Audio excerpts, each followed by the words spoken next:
مسواک کرنے سے پہلے اس کو دھونے کے لیے لے جاتی ہیں، آپ نے آواز لگائی، آپ نے ارشاد فرمایا عائشہ اس مسواک کو دھونا نہیں ہے، اس کو اسی طرح مجھے دے دو۔ آپ نے حضرت عائشہ کے لعاب والی مسواک منہ میں ڈالی اور مسواک کرتے کرتے ہی آپ اللہ تعالیٰ کو پیارے ہو گئے اور دنیا فانی کو چھوڑ گئے۔ تو یہ ایک بیوی کے ساتھ ایک والہانہ محبت تھی۔ پھر جب آپ اس دنیا سے رخصت ہوتے ہیں تو آپ کا سر مبارک حضرت عائشہ کی گود میں تھا، روزہ بنا تو حضرت عائشہ رضی اللہ تعالیٰ عنہ کا حجرہ آپ کا روزہ بنا۔ ہمارے ایک بزرگ تھے، وہ کہتے تھے، وہ مثال دیا کرتے تھے اکثر کہ عورت کتنی بڑی شان والی ہوتی ہے، بیوی ساری زندگی انسان کی کتنی وفادار نعمت ہے اللہ تعالیٰ نے بنائی ہے۔ میں نے اپنی بیوی سے نکاح کیا، جب گھر میں آئے تو رات اندھیری تھی، لائٹ چلی گئی۔ میری بیگم نے کہا کہ کوئی لائٹ کا انتظام کر لیتے، تو میں نے غصے میں آ کر یہ کہا کہ تیرے باپ نے کون سا مجھے کوئی لیمپ دے دیا ہے جس کو روشن کر کے آج میں کوئی لائٹ کا انتظام کر لیتا۔ تو میری بیگم نے ایک لفظ کا جو سونے کے پانی سے لکھنے کے قابل ہے، وہ کہنے لگی ارے ظالم، جس باپ نے جگر کا ٹکڑا کاٹ کے تیری جھولی میں ڈال دیا ہے اس سے پیچھے رکھا ہی کیا ہے۔ تو ماں باپ کا یہ جگر کا ٹکڑا ہوتی ہے عورت، اور ساری زندگی یہ ماں کے گھر میں، باپ کے گھر میں یہ ایک جنت کا سما ہوتا ہے، اس میں رہتی ہے۔ کتنی عظیم شے ہے بیوی، جس سے خاوند کی خاطر بھائی چھوڑے، بہنیں چھوڑی اور ماں باپ چھوڑے، ماں باپ کی جنت چھوڑی اور خاوند پر نچھاور ہو کر گھر کو بلا دیا، بہنوں کو بلا دیا، بھائی کو بلا دیا، ماں باپ کو بلا دیا، صرف اور صرف خاوند کے لیے۔ تو خاوند کا یہ فرض بنتا ہے کہ وہ کم از کم اسلام کی تعلیمات کے مطابق بیوی سے اچھا سلوک کرے۔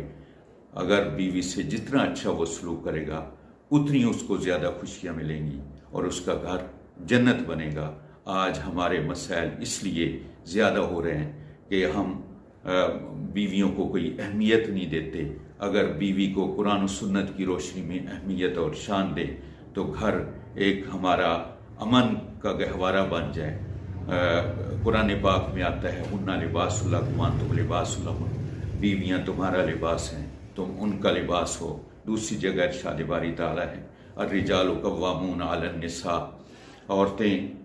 مرد عورتوں پر حاکم ہیں۔ اس کا مطلب یہ نہیں کہ وہ مضبوط ہیں، وہ ان کو زد و کوب کریں، اس کا مطلب یہ نہیں کہ وہ ان کو ڈانٹ ڈپٹ پلاتے رہیں، اس کا مطلب یہ نہیں کہ وہ غصے میں آئیں، اس کا مطلب یہ نہیں کہ وہ ان کی زندگی کو پامال کرنے لگیں، اس کا مطلب یہ نہیں کہ وہ ان کے حق ادا نہ کریں۔ اس کا مطلب یہ ہے کہ اللہ تعالیٰ نے مرد کو اعضاء قوا مضبوط دیے ہیں اور مضبوط اعضاء قوا کے ساتھ وہ اپنی بیوی کے حقوق پورے کرے۔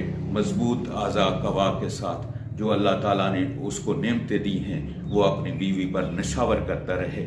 رسول پاک صلی اللہ علیہ وسلم نے فرمایا کہ دنیا متاع، دنیا بہت بڑا قیمتی خزانہ ہے، لیکن بہت بڑا قیمتی خزانہ، دنیا سے بھی زیادہ قیمتی خزانہ، آخرت کا خزانہ، دنیا متاع وخیر متاع الدنیا المرأۃ الصالحہ، صالحہ خاتون ہے۔ میں اس بات پر حیران ہو جاتا ہوں کہ وہی لڑکی جس نے اپنے ماں باپ کے گھر میں 20-25 سال گزارے، وہ معصوم رہی، اس پہ کوئی الزام نہ لگا، اس کے بارے میں کوئی باتیں نہ ہوئیں، جب خاوند کے گھر میں چلی جاتی ہے، نکاح تو پاک دامنی کا درس دیتا ہے۔ نکاح سے تو انسان کا دل بھی پاک ہو جاتا ہے، اس کی سوچ بھی پاک ہو جاتی ہے اور اس کے معاملات بھی پاک ہو جاتے ہیں۔ جب اس کو اللہ تعالیٰ نے یہ موقع دیا کہ اس کا دل بھی پاک ہو گیا، اس کا دماغ بھی پاک ہو گیا، اس کی ساری سوچیں پاک ہو گئیں، تو اس وقت اس پر یہ الزام لگنے لگے، اسی گھر سے، خاوند کے گھر سے یہ باتیں نکلنے لگی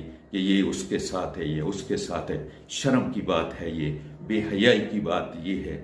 سوچنا ہے ہمیں کہ جس لڑکی نے 25 سال معصومیت میں گزارے ہیں، وہ پاک دامنی میں گزارے ہیں، شرافت میں گزارے ہیں، وہ خاوند کے گھر میں آ کر وہ اس طرح کے معاملات بھلا کیسے سوچ سکتی ہے؟ ان باتوں پہ ہمیں غور کر کے اپنے گھر کی رونقیں بڑھانی ہیں، اپنی نسلوں کو بنانا ہے۔ عورت وہ ہے جس کے ذریعے اللہ تعالیٰ نے اس جہان کی رونقیں بنائی ہیں۔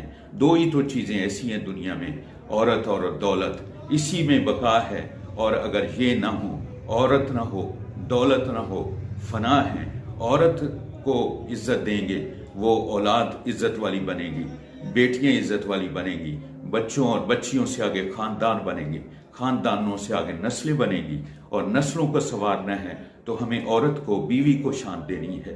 میں حیران ہو جاتا ہوں اس بات پر کہ بچی اپنے ماں باپ کے گھر میں کپڑے استری کرتی ہے، اس وقت تو اس کو اس بجلی نے نہ پکڑا، جب وہ اپنے خاوند کے گھر میں آ جاتی ہے تو اس ڈرامہ رچا لیا جاتا ہے، جی کپڑے استری کر رہی تھی اور بجلی لگ گئی، دفن ہو گئی، مر گئی۔ یہ سوچنے والی باتیں ہیں، یہ ظلم اور زیادتی اور ناانصافی کی باتیں ہیں۔ ہمیں رسول پاک کا سچا امتی بن کر ان ظلم و زیادتی سے اللہ سے معافی مانگنی ہوگی، اور ان ظلم و زیادتی سے بچنا ہوگا، اور بیوی کو پورے حق دینے ہوں گے۔ وہی بیوی جو اپنے ماں باپ کے گھر میں کچن سنبھالتی تھی، خوش اسلوبی سے اپنے گھر کے معاملات سارے وہ ڈیل کرتی تھی، جب خاوند کے گھر میں آئی تو اچانک یہ خبر ملی، اخبارات میں یہ خبر آئی، ٹی وی پہ یہ خبر جاری ہوئی کہ سلنڈر پھٹا، اور وہ مطلب ہے آگ کا شعلہ، سلنڈر پھٹا اور وہ آگ کی نظر ہو گئی، وہ جل گئی اور جل کے راکھ ہو گئی۔